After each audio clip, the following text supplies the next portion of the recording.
Hello, everyone, and thank you for joining us. I am Anarata Bashaliva, along with co-host Dr. Katerina Shrey, Dr. Victor Fett, and our program producer, Professor Larry Shrey. We host a weekly discussion panel on Russia's war on Ukraine with guests from Ukraine, military experts, medical personnel, academics, artists, literary figures, and relief workers. Our panel is recorded and circulated nationally and internationally. We appreciate your comments and feedback. Special thanks to Marshall University Libraries and MUIT for making this weekly event possible. If you are joining us live on Teams, please feel free to use the chat to post any questions for our guest. A quick greetings to our viewers in Ukraine from Dr. Katerina Shrey. Вітаємо наших слухачів в Україні з глибоким покліном. Ми далі свідки вашого страшного терпіння і також вашої великої сили. Дякую вам за вашу участь в нашій тижневій програмі. Thank you, Katerina. Today's guest will be introduced by Professor Victor Fett. Thank you, Nara. This is our meeting, week 160 at Marshall University's program called Ukraine. As many of you know, we started in the first week of war, and we do it nonstop, inviting people from all over the world. I need to say that we will continue no matter what happens. We do not see the end of the hostilities or aggression in sight.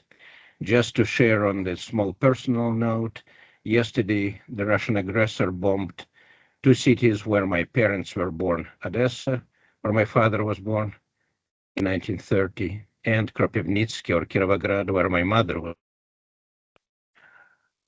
We welcome back today our contributor, Alik Gomelsky from Toronto, Canada, originally from Kharkiv, Ukraine. Mr. Gomelsky is an accomplished historian, researcher, author of nonfiction works, and especially expert on Jewish-Ukrainian relationships of the 20th century. He is a lecturer, a consultant. His most recent book was titled Jewish-Ukrainian Relations, 20th Century. He is also the founder and president of the Association of International History and Political Science, served as senior advisor to the Center of East European Democracy, and his research goes on declassified archive documents from the USSR, KGB, from CIA, from State Department of the United States, NATO, and so on, as well as personal archives, especially of Avraam Shifrin and Vladimir Bukovsky.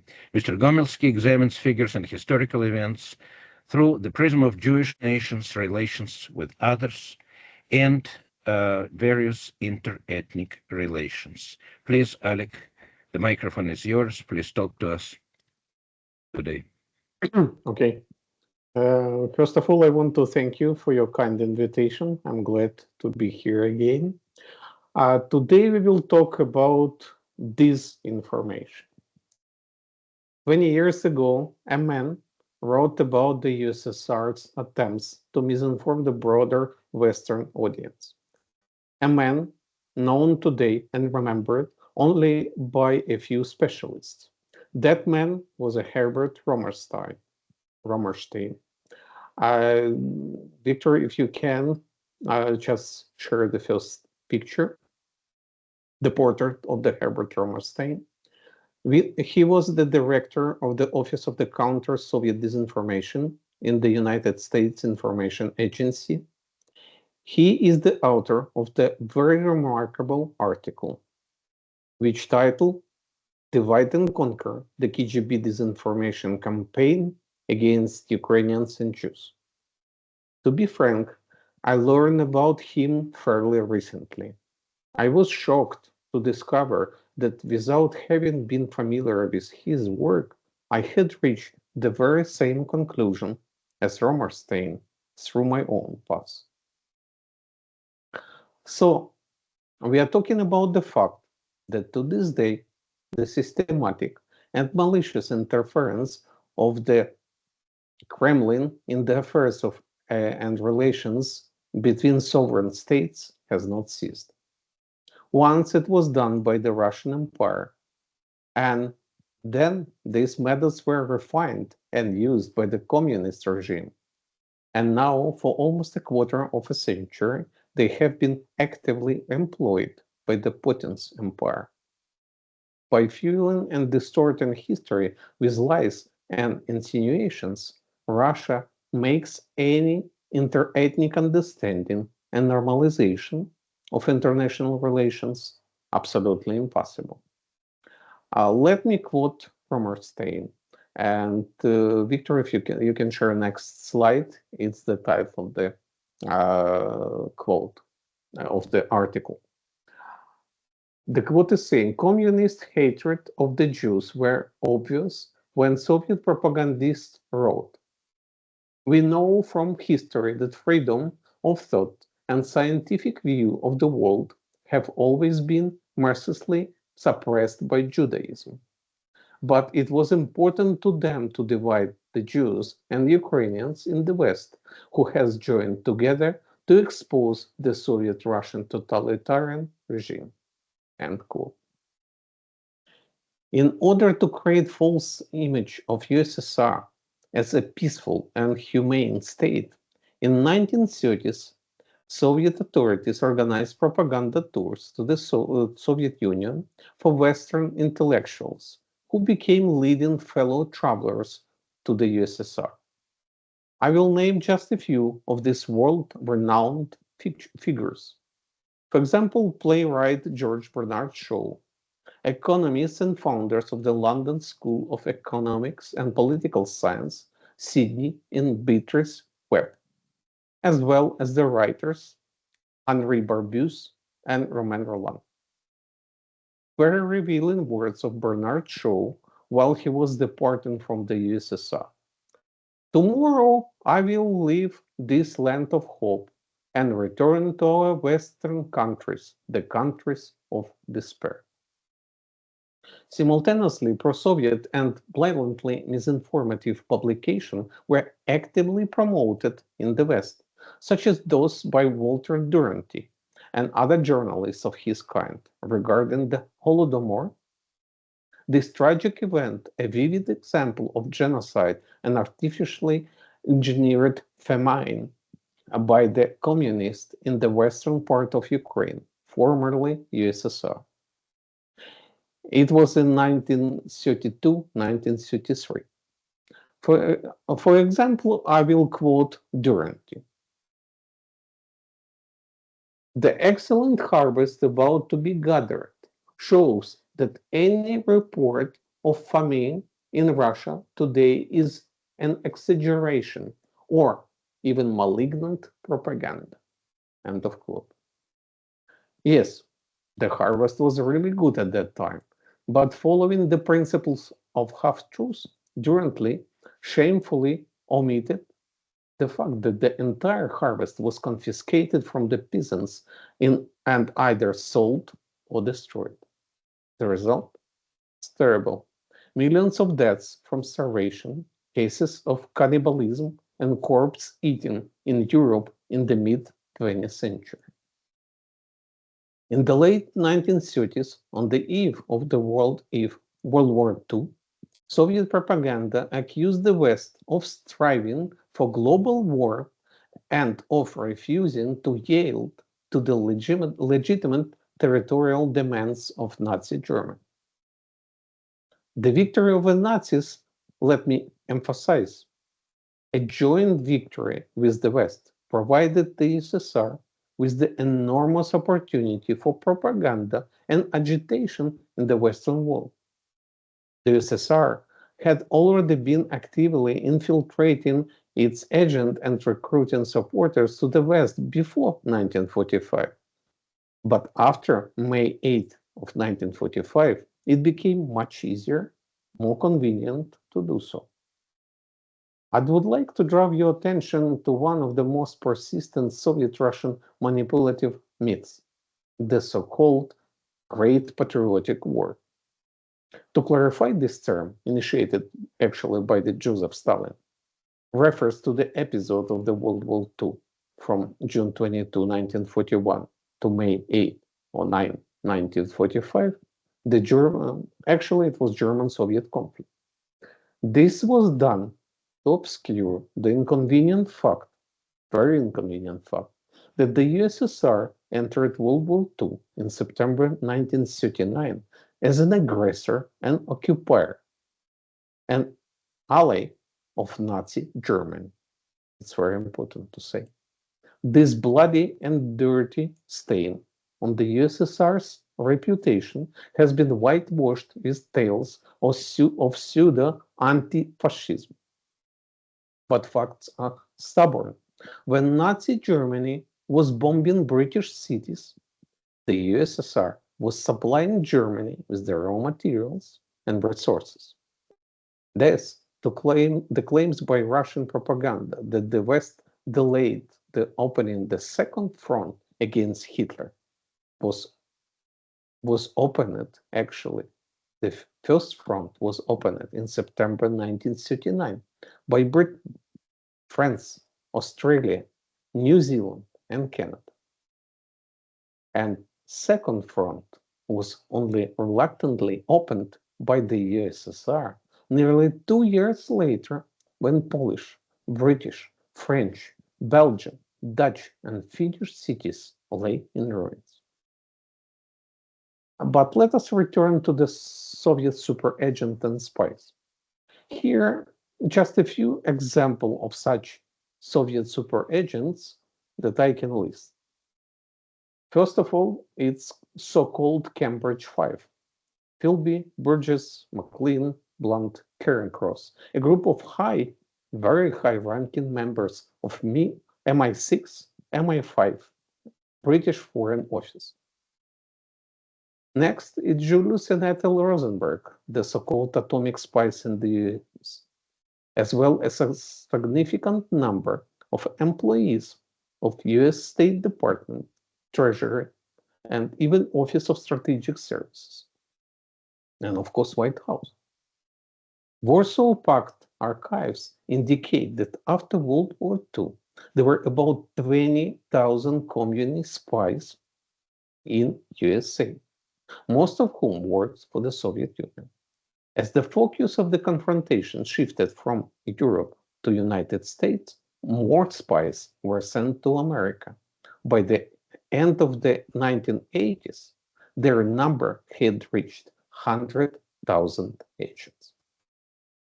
Regarding the spread of disinformation and influence of the USSR in the West, hostile information activities, the testimony of Alexander Orlov at the US Senate hearing in September 1957 is of our particular interest. Victor, if you can share another pictures.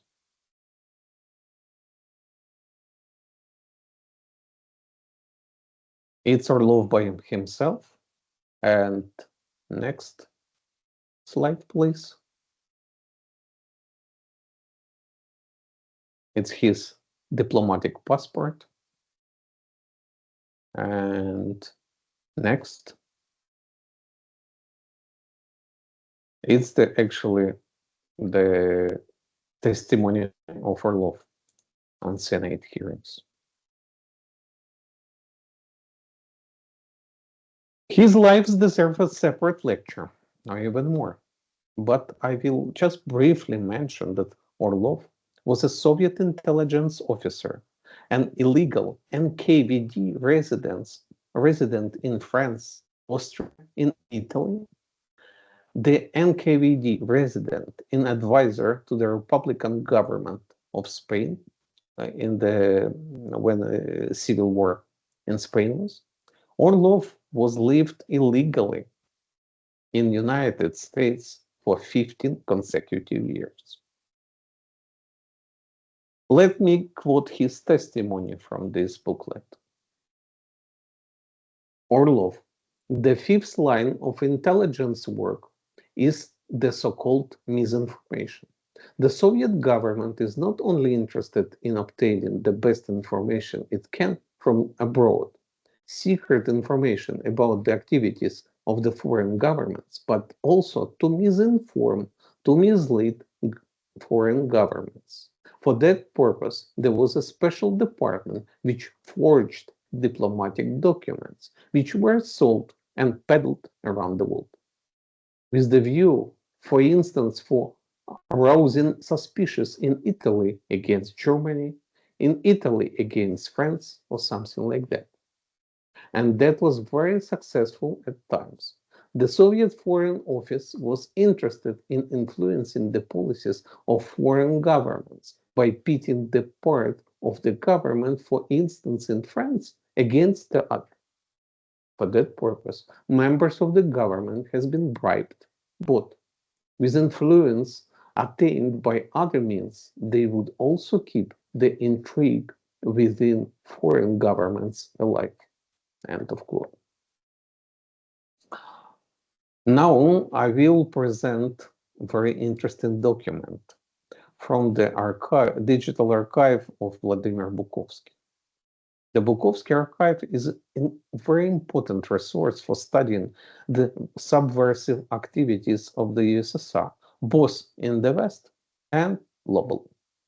This is a memorandum from the KGB to the Politburo of the Central Committee of the Communist Party of the Soviet Union. If you can go to another slide. Yes, it's slide, and it's original in Russian, and next it's translation into English.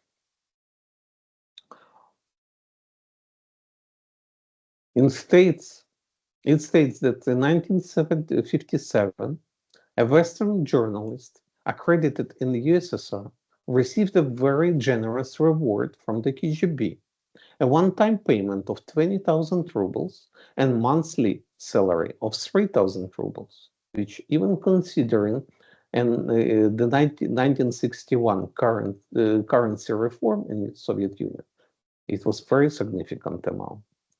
This document corroborates the testimony of Yuri Krotkov, a former KGB officer who defected to the West during the hearing of the US Senate's Subcommittee on Internal Security in November 1969. During these hearings, Korotkov claimed that Wilfred Burchett had been his agent while Krotkov worked for the KGB. In addition to Burchett, Krotkov's agent was the world-renowned playwright Jean-Paul Sartre.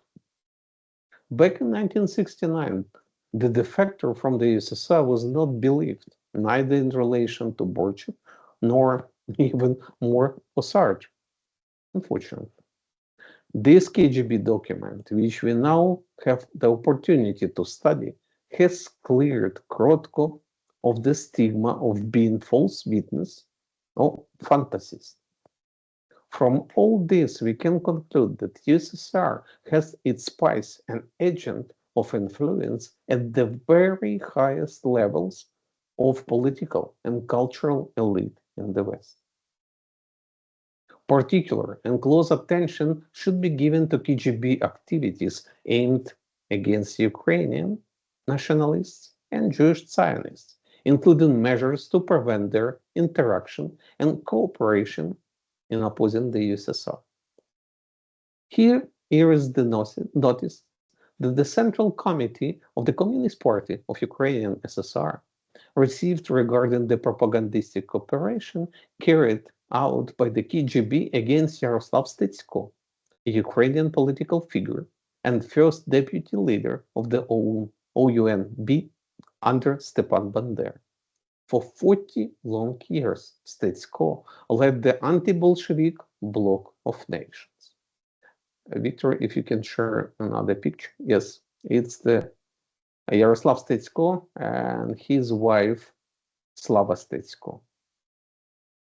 I called her Iron Lady of Ukraine. ABN, actually, it was an organization that fought against Moscow imperialism and include many delegation, or let's say people from different nations that has been under Soviet occupation or leftist. Next, it's the declassified SBU document dated back October 1969, which states And I will quote, Victor, if you can share the document. Yes, it's original in Russian. And I will quote it. Since 1966, the KGB of Ukraine has conducted series of activities, as a result of which the leader of the OUN status quo was presented to broad Jewish circles as one of the main culprits for the participation of OUN members in genocidal operations carried out by Nazis. To successfully promote these activities, we prepared a proclamation in Hebrew, Yiddish, and English on behalf of individuals of Jewish nationality living in Germany, outraged by the impunity of status quo, calling for revenge on status quo for the thousands of innocent victims of genocide. These proclamations were sent to the editorial offices of Jewish publishing houses in the USA, England, France, Israel, and Germany. End of quote. And the next, it's very interesting and revealing document. I hope Victor can share with you. Next slide.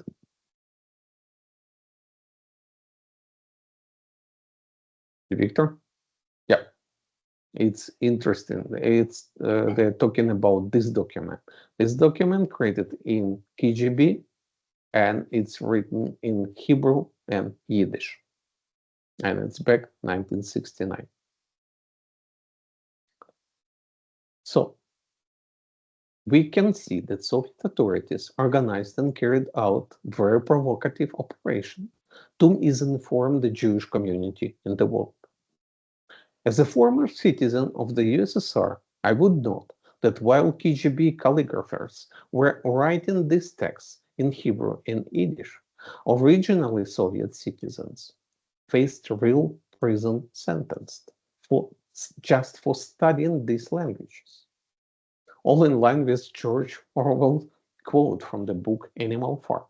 All animals are equal, but some animals are more equal than others. By the way, the Soviet citizen could also face imprisonment in labor camps just for possessing this Orwell book, Animal Farm, or his another book, 1984. I would like to point out specifically that Soviet press specialized in publishing caricatures of its political opponents. Here, for example, it's a very interesting example, an eloquent caricature of Yaroslav Stetsko. Victor, if you can show, yep. Let's take a closer look.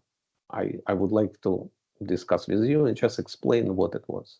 On the left, we can see what supposedly Stetsko in Nazi uniform against the backdrop of the concentration camp and crematorium, with swastika combined with the Ukrainian trident above, dated 1941. On the right-hand side, we can see dates 1977, allegedly the same Stetsko speaking from some podium in very strange attire, reading some kind of scroll. Above him is the now Star of David and Ukrainian tribe. This is the absolutely enormous mixture of absurdity, lies, distortions of facts, and false information. Let's break it down point by point. First, absurdity. The swastika is not the Nazi version, but the original one, Buddhist, meaning it's reversed, not left to right, but right to left. Stetsko attire is something between the US flag, a Jewish ritual talit, and the Arabic kufiya. Jewish scrolls are not read from the top to bottom, but from right to left. Next point lies. Stetsko never wore a military uniform at all, especially the Nazi one, and he was not anti-Semite. Next point, distortion of facts. From 1941 to 1944, Stetsko himself was a prisoner in Nazi prisons and concentration camps. And last point, it's false information. The so-called biography of Stetsko, quoted in accompanying text to this caricature is the fabrication actually created by KGB. To the same document was attached another, if you can slide next. Go to next slide, Victor, please. Yeah, it's very interesting and revealing. KGB document is extremely revealing because the next paragraph of this document highly interested for everyone, especially for my Canadian compatriots. The above show the KGB also attempt to misinform the Canadian government, portraying citizens of Ukrainian descent as separatists planning destabilize the country and divide.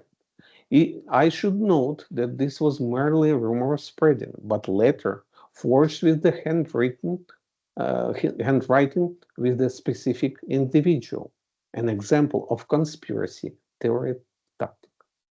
Here's another interesting document that shows that USSR conducted its disinformation campaign in the West. This note from the KGB dated December 1973. If you can slide to another one.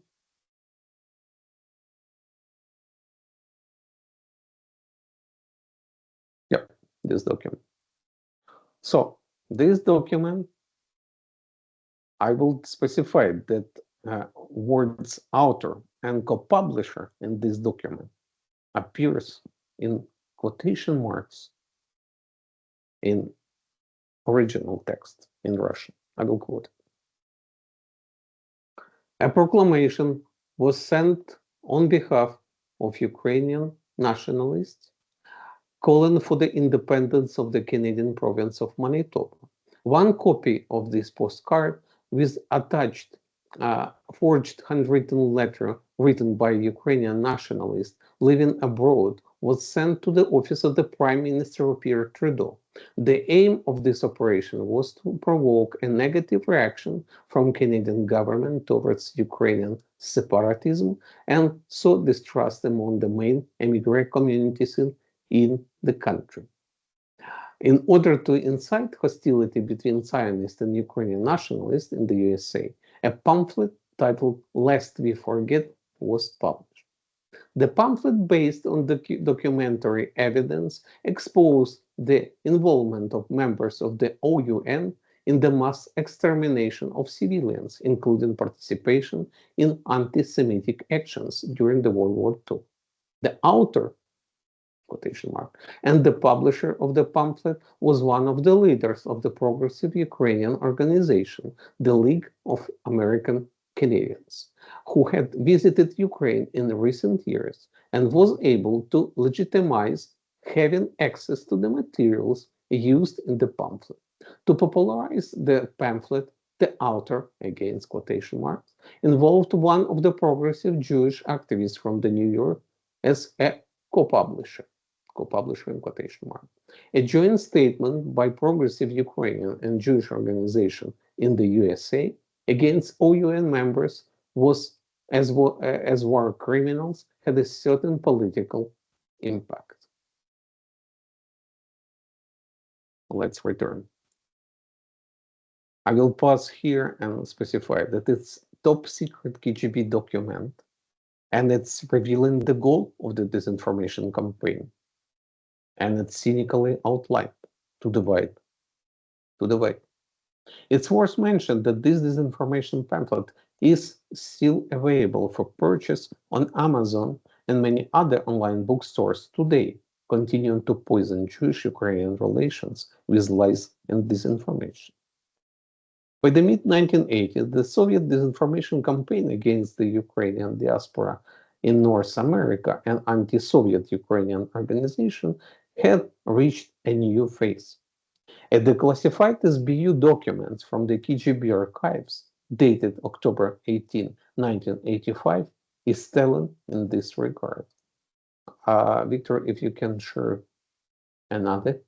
Yep, it's 1985 document, and I will soon quote. No, it's don't rush. It's too early, but Okay, all these materials prompted the US authorities to create a special investigative unit within the Department of Justice to identify and prosecute Nazi war criminals. End of quote. I should clarify that by materials, the KGB referred to the reprinted brochure, lest we forget, uttered by American communist of Ukrainian origin Michael Hanusyak, as well as several propagandistic films produced in the USSR. This document also reveals that after the USSR's propaganda attack extended to by Canada. As a result, our Canadian government was forced to create Jules Deschênes Commission to investigate the activities of former members of the Waffen-SS Division Galicia. Next quote. To this end, materials about the punitive activities of the SS Galicia Division were promoted in the influential newspaper Toronto Star under the headline "We Accuse." But the most critical part of this secret KGB document was the statement about the real goal of the entire campaign. I'll quote. This in turn dealt a serious blow to the attempts of the ruling circles of the OUN, Organization of Ukrainian Nationalists, abroad in hostile activities against the Soviet Union, forcing OUN members to divert efforts and material resources to their own defense. The text of the document speaks for itself. Through the use of disinformation, the USSR forced the governments of US and Canada to spend taxpayer money on investigating activities that obviously false accusation. At the same time, the accusation ignited ethnic tensions between Jews and Ukrainians and created a false perception that the US and Canada were harboring Nazi war criminals. It is important to note that the Deschênes commissions found no evidence to support this false accusation and published its finding in a special report. And here we see the title. Next slide, Victor, please. It's the title page. Yeah, by Autirodo. One would think that the issue was closed one and for all, but today, nearly 40 years later, Russian agents of influence in the West accused the Deschênes Commission of negligence, bias, and concealing the truth, claiming that not all the Commission documents were published, without specifying exactly which documents they are referring to. Let me clarify. As of February 1st, 2024, all of the Deschênes Commission's documents have been declassified and published, except for personal data of individuals whose cases were reviewed. Victor, if you can share next screen. It's very fresh. And next one too, or you can stay here, actually. I will quote because it's very important. It's exceptions from extract from the document. While additional information that is no longer sensitive due to the passage of time can now be released, some information still remains protected in accordance with the Access to the Information Act and the Privacy Act. In summary, the demands of these pseudo-truth seekers in regard of the Galicia division are akin to the fraudsters demanding that banks publish personal details on all of their clients. The collapse of the USSR in 1991 seemed to destroy both KGB and the Soviet state propagandist machine.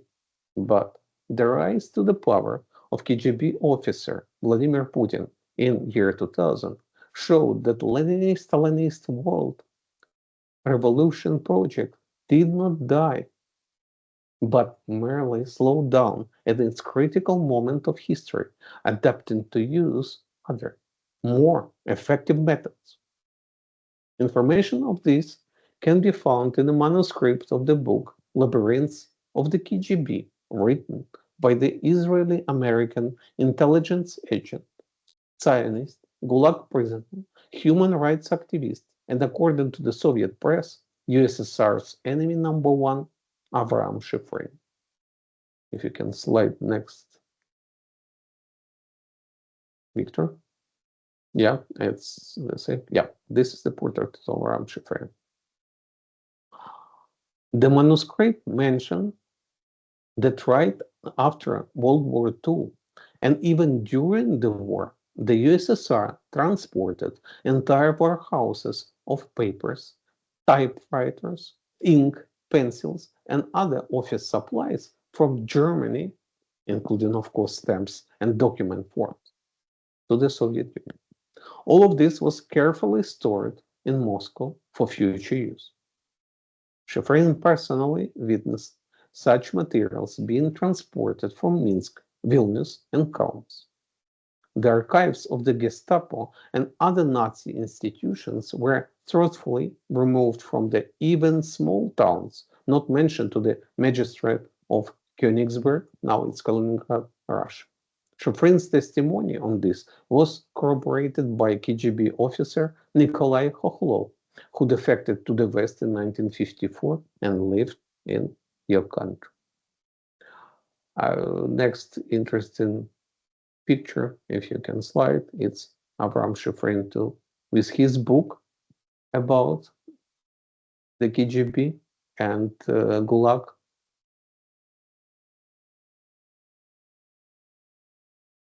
Now I would like to touch another important aspect of agitation and propaganda used by Russian Federation to influence the Western country. This was actively employed by the USSR and now continue the tradition, and it's used by Putin's Russia.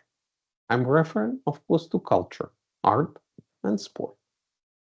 Recent movies commissioned and financed by the last decade by Russian state structures, such as 28-Month Field of Man, it's 2016, Sobibor, 2017, T-34, 2018, and Kalashnikov, 2019, which mythologize and mummify Stalin's approach to the history of the World War II, the actively exported from Putin's Russia to the West. Many Russian-born actors, directors, conductors, pianists, opera and pop singers, as well as the leading athletes, have been made or making careers in the West, fully support Putin's expansionist policies. Living and working in the West, many of them serve as the Putin trusted representatives and actively promotes his agenda. A new twist in Russian propagandistic activities in the West is the documentary film by Russian director Anastasia Trofimova, Russians at the War. From 2014 to 2020, Trofimova, a graduate of the Communication and Political Science program of the University of Toronto, my city, worked for the Russian propaganda channel Russia Today, RT. The film is just an attempt by the director, Anastasia Trofimova, to humanize the aggressors from the Russian army. I emphasize, to humanize not Russians, but occupiers.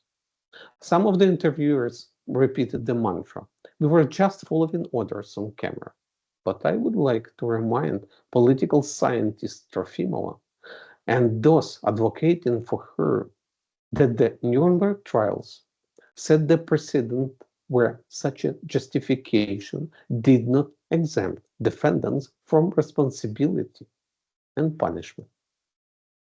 At the same time, Trofimova, as a Canadian citizen and a political science graduate, should be aware that she personally violated Ukrainian state borders and accordingly to the laws of that country. she has to be punished.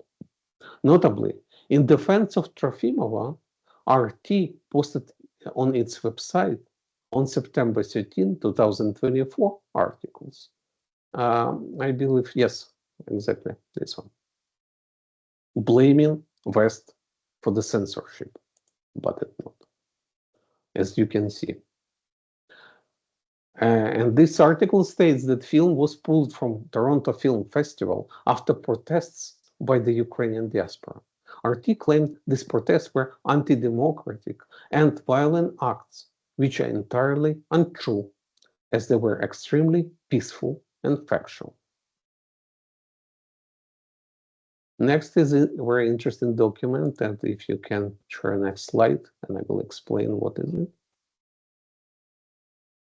Russian interference in political processes in West and the spread of disinformation have currently reached a critical point. I would like to draw your attention to this US Department of Justice press release dated September 4th, 2024, regarding the disruption of covert operations sponsored by the Russian government aimed at harmful foreign influence. This operation targeted audiences in the United States and other countries. Specifically, it mentions the seizure of 32 internet domains used in foreign malign interference campaign directed by Russian government, commonly referred as a doppelganger, in violation of US laws. Russian titles including Social Design Agency, Structural National Technology, and NEO Dialogue, operating under the supervision of and control of the Russian presidential administration, use these domains to clandestinely disseminate Russian government propaganda in the West. Their goals included reducing international support for Ukraine, promoting pro-Russian policies and interests, and influencing voters during the election in the United States and other nations, including the 2024 US presidential election. The Russian government and its proxies have aggressively driven covert Kremlin's efforts to spread false news and amplify disinformation targeting the American public. Russia seeks to pass off fabrication as publication by the free and open US press in these blatant schemes. Let me quote: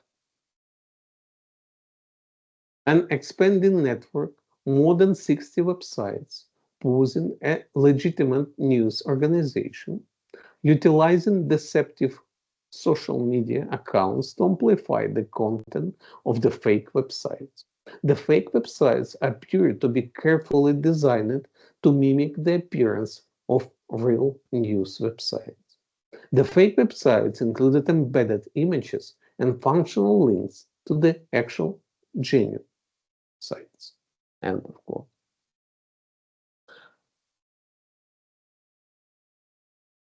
I believe, Victor, you can slide another one and I will explain what it's affidavit about what I explained in the next picture. Yep, this is very interesting point.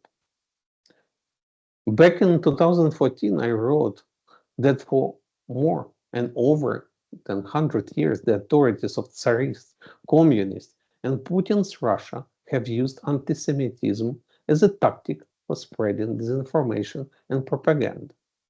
Here, in January 2024, the US State Department reached a similar conclusion. This is the report titled "Over a Century of Anti-Semitism: How Successive Kremlin regimes have used anti-Semitism to spread disinformation and propaganda." The State Department confirmed many of my earlier publications. For example, it highlights now that in late 1930s, Stalin institutionalized anti-Semitism as official state policy. Until his death in 1953, the Soviet security apparatus conducted anti-Semitic disinformation campaigns, such as persecution of ruthless cosmopolitans, the suppression of the Jewish Anti-Fascist Committee, and infamous Doctor's Plot, all aimed at the portraying Soviet Jews as traitors. During 1960s-1980s, the KGB carried out several government active measures to discredit perceived enemies, such as Catholic Church, West Germany, and of course United States, by branding them as the anti-Semites. These efforts completely operations targeting Zionists and Ukrainian nationalists, which I also discussed earlier today. President Putin and Kremlin exploit centuries-old anti-Jewish prejudices through their disinformation and propaganda apparatus, serving for what they perceive as the Russia state interest. The current occupants of the Kremlin have consistently worked to discredit their perceived adversaries, weaken them, and sow divisions within their ranks by falsely accusing them of Nazism and anti-Semitism, spreading hostility and propagating anti-Jewish conspiracy theories. In doing so, Kremlin fuels anti-Semitism, which is intensifying globally. Next picture is very interesting, and I will explain what is it. Victor? Yep.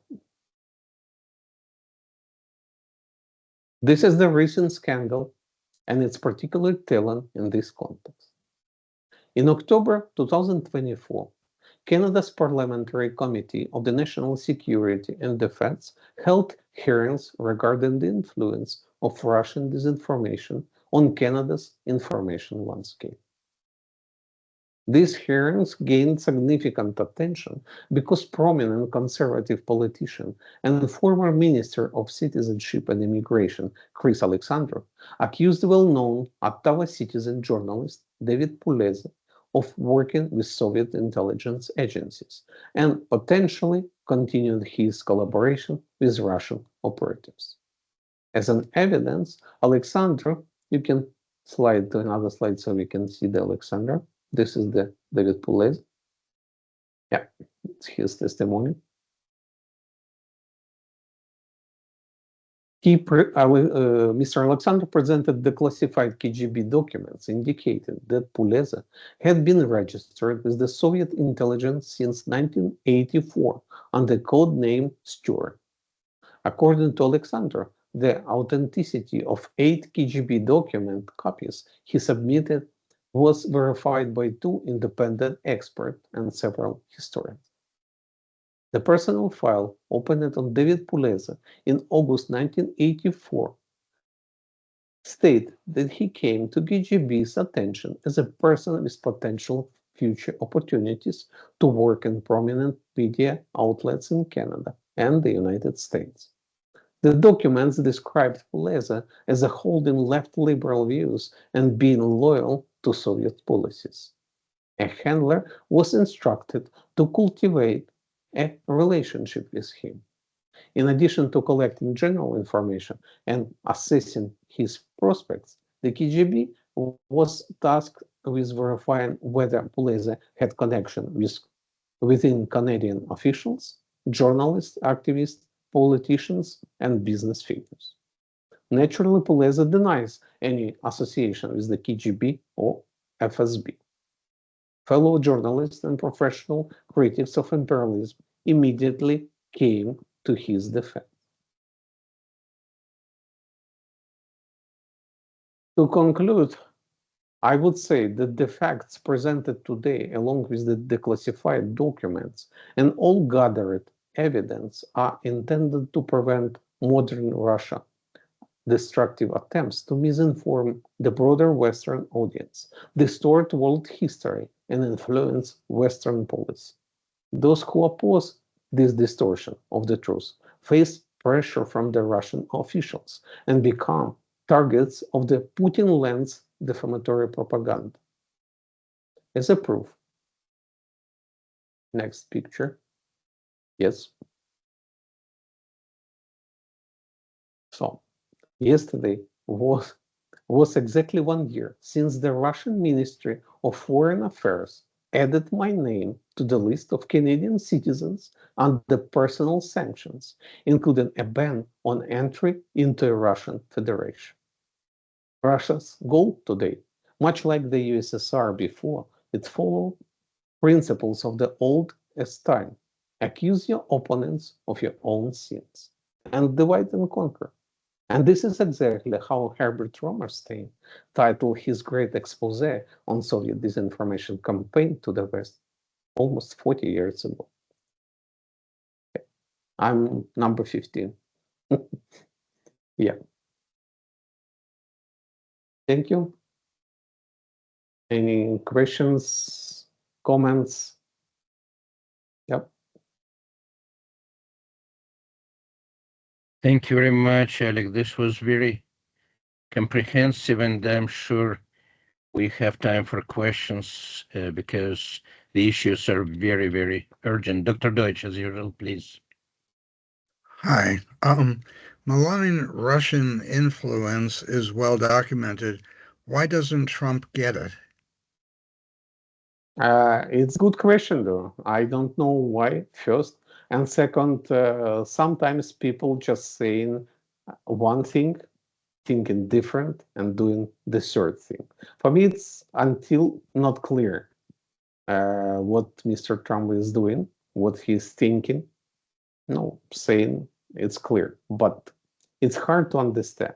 But Trump is not alone. If you see our former Prime Minister Trudeau also was not doing anything, and we brought to his attention lots of things, lots of evidence, and unfortunately, nothing has been done. Like you see, unfortunately, in Canada, these propagandists and agents of influence feel very safe, and they're attacking. Actually, it was interesting that at the end of 2021, before the invasion, it was lots of publication against Ukrainian army, against particularly Azov battalion in Canadian press, and picture them like a neo-Nazis. That means that Canadian army trained and used the taxpayer money to help and train neo-Nazis in Ukraine. Regardless that the first commander of the Azov was actually ethnic Jew, and he is proud Jew. He is not like a Jew that Nazi and against Jewish people. He is proud Jew, and I know that. And it's many Jewish people and Jewish soldiers were in Azov, so it's nothing to do with the Nazis. But it was publication, and was one of the leading was Saint Poules. He was specializing. He is actually specializing in contact with the between, or let's say, describing some information about the Canadian Army. So it was his was special interest. Yeah. Thank you. Thank you, Alik. Do we have more questions, please? Questions or comments from the viewers and panel, please? Hello. I thank you for your presentation. As I issue my comments, I think it'll be clear like how much I appreciate your presentation. I want to start though by congratulating you on being banned for making the list number 15. I recognize some of the other names on the list, and for what it's worth, my father was on the list in the 1970s, 80s, 90s, and he was very disappointed when he wasn't on the most recent list. Yeah, to be honest with you, it's just a recent addition in last year. The full list of Canadians, I believe it's consists 1,700 names. I just was added, maybe not last portion, but yeah, you can find more. But same list we have for Americans, for US. So it just means your work is getting attention, and yeah. thank you for that. To be honest, not many historians, not many bloggers or publicists is there. Mostly it's politicians, business, and of course Ukrainian diaspora leaders. But Thank you. Thank you. Дякую, пані Катерино. Дякую вам за все. So I grew up in Philadelphia, and I was I was born in 1965. So in mid 1970s, there was a lot of evidence being provided from the Soviet Union to, and as a child, I don't know exactly who was provided to, but it was about the presence of Nazi collaborators within the Ukrainian American communities. And in fact, I remember one of the people who was taken out of our church, like it was arrested at our church, and I deported to stand trial. I don't want to say I'm not sure if I should say the names or not, but it's a pretty famous case. And there was a lot of so and again, I apologize because I'm talking about Fedorenko? Demyanuk. Demyanuk, yes. I had it's interesting that you pick up this question. I forgot that he's from Philadelphia. In my book, I describe in it, not just me, the case of Demyanuk and how it's happened. And it's interesting that here of my next book, Avraam Shifrin, he was expert in a trial and he defended Demyanuk, not because Demyanuk is good, but the document that provided by Soviet Union were forged. So that's actually where I was going. This, like, we at the time, so again, I was a child, I'm 12, 13, I'm just hearing what the adults around me are saying, but there was definitely a lot of concern that this was one way for the Soviet Union to control the narrative about the Soviet Union within the Ukrainian immigrant community. And the community in Philadelphia was very vibrant, very loud, and very, very vocal, protesting for the release of political prisoners. Valentin Moroz was one. I remember marching as a kid, free Moroz. And so there was definitely this belief, and which is you're confirming, that the USSR was supplying false documents to support claims about specific Nazi collaborators within the immigrant community. And sometimes the math didn't add up. Somebody would have to have been 13 or 12 years old. The case I mentioned is just one of many. But now I realize we had no idea how broad the scope of that destructive behavior was and why it was so effective. There was definitely, I remember reading in the Ukrainian press week after week that these documents are falsified, and there were experts. This is before very good computer graphics, but people were pointing out, this isn't authentic. This is clearly made up. I also remember around that time, because there was so much interest in this, the film Sobibor came out.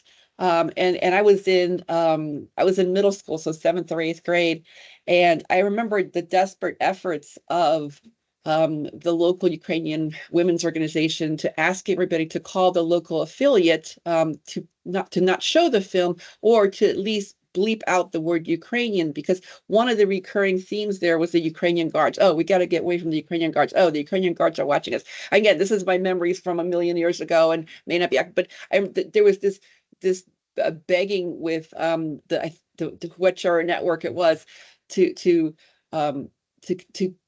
perhaps to not fuel the flames of the growing tensions between the Jewish and the Ukrainian communities. And I remember specifically a fight at a bus stop over this. It was violent to the extent that 12-year-old girls could be violent. It was nothing big. It was but enough that it trickled down into the children, the Ukrainian children and the Jewish kids on the bus. And so all that to say, where am I going with all this? Two things. I think as a Ukrainian, and Victor, I don't know if you remember this, but I think as a Ukrainian, one of the things that when you do, and I grew up in a Jewish neighborhood, all my friends were Jewish, and you do have this sense of guilt. You do have this sense of remorse because the suffering that the Jewish people experienced in Ukraine was horrible. And the images of Ukrainians welcoming the Nazis, from what I understand, that was because they're like, oh, they're going to save us from the Russians. But nobody knew where this was going to lead. There is a lot of a recognition of what the Jewish people suffered, and a grief that happened, and probably some cultural guilt with that. So that's one thing. Second, and in fact, just the other day, I was talking to someone who was telling me they're sorry about the war in Ukraine, but then the person then said right away, but the Ukrainians were horrible to Jews. And, what do you say to that? I mean, bad things happen to the Jewish people, and you can't deny that. I mean, that bad. But okay, so that's first. The second thing, this just shows the importance of what you're doing by being able to reveal how effective this propaganda was in the past. Oh my gosh, how do we not see it now? I don't understand that. You're helping us to kind of echo Dean Deutsch's question. It's shocking that given that we missed it the first time around, you're letting us see it now, and hopefully it will be seen, and the work you do is very important. And then finally, just to wrap up, I just want to pause and honor Avraam Shifrin. He and Patriarch Joseph Cardinal Sleepy met at the Gulag. They had enormous mutual respect for each other, as I think we spoke in previous programs. Yes. I'm so grateful for the work you're doing on that great man, and it's important. It's just the importance of your work is not to be understated. Thank you for sharing your time with us. I very much appreciate My everything you've pleasure. done. It's interesting. I did mention about it, but recently I did some interview about Avraam Shifrin. I did some lecture in Limut. It's a Jewish festival about Shifrin, and lots of Jews were just excited. How it's happened, we don't know such person, such a hero of Ukraine, of Jewish nation. Yep. Why we don't know about him? And after that, I found the publication that starts rumoring and tried to, let's say, blame Shifrin that he is not the patriot of Jewish nation, but he's traitor. So it was ignited. And I know who doing it. It's people who hate Ukrainians, Ukrainian folks. Why? Because Shifrin always tried to connect two nations, Jewish and Ukrainians, and fight against the Soviet Union. Some people is still dreaming of rebuild USSR 2.0 version, which is Putin doing right now. They don't understand how important mutual understanding between those two nations. If we see who fight now for the existence, two nations, Ukrainian and Jewish. And that's why, as USSR understand how dangerous for USSR its union of these two nations. Even they published the articles in USSR newspaper, union of Trezub and Magen David, which is Star of David. And it was very dangerous for them. That's why they did everything to divide and conquer. I can second this. I remember I am a little bit older, and I well remember through the 70s and 60s, it was extremely, extremely prominent. Not less than, I'm afraid to say, the moments when today we see our own US congressman showing the Azov pictures as Nazis, and historians like Timothy Snyder trying to counter this with a rational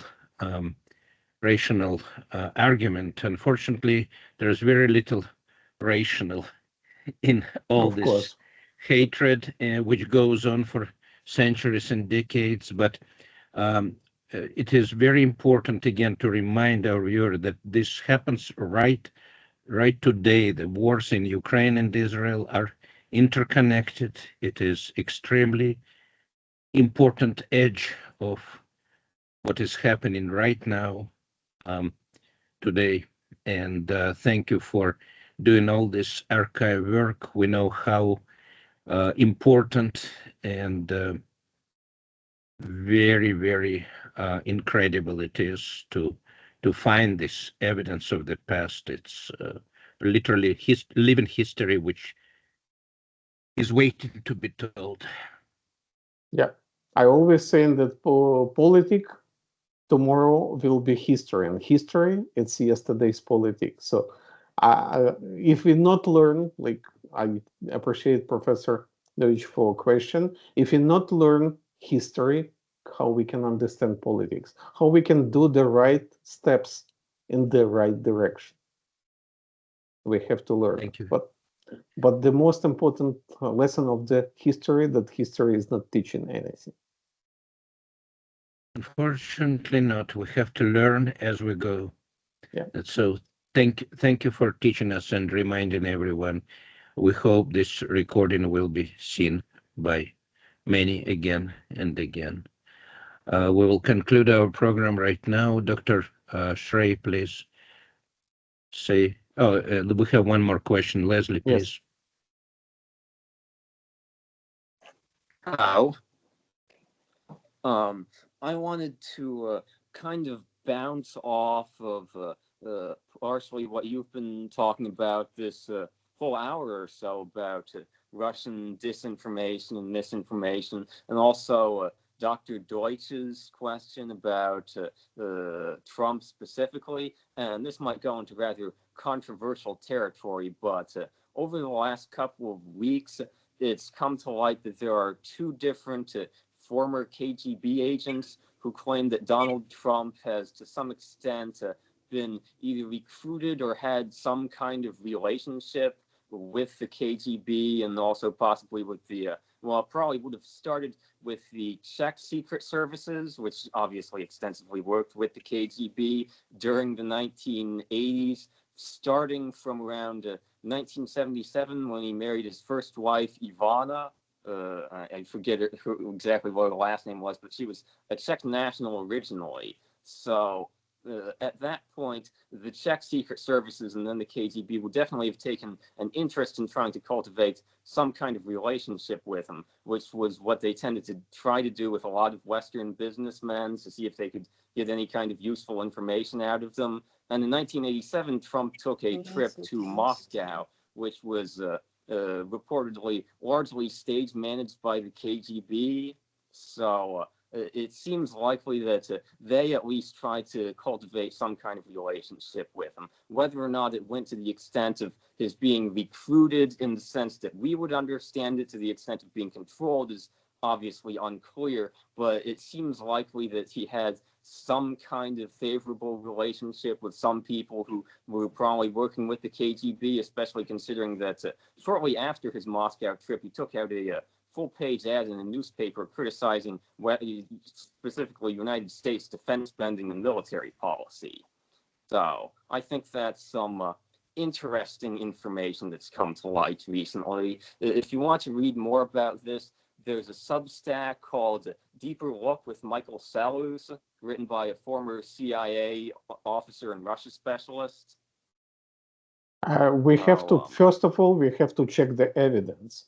It's what I'm saying, because I tried to explain that KGB created lots of the fake documents.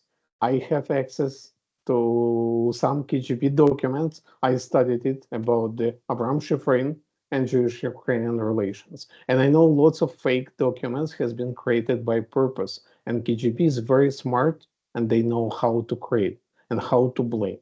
So before we judge, we have to study and analyze. But I have big doubt, because this person should be verified, and it's not just easy to blame. We have to find evidence and proofs that it's his really work and his really asset. Like in my case, what I explained about Puleze, we have the documents and it can be found, because it's lots of the documents, not just in Ukraine, but lots of the, not just in Moscow, sorry, but lots in Ukraine. And Ukraine declassified documents of KGB, while Moscow locked it down. Yeah.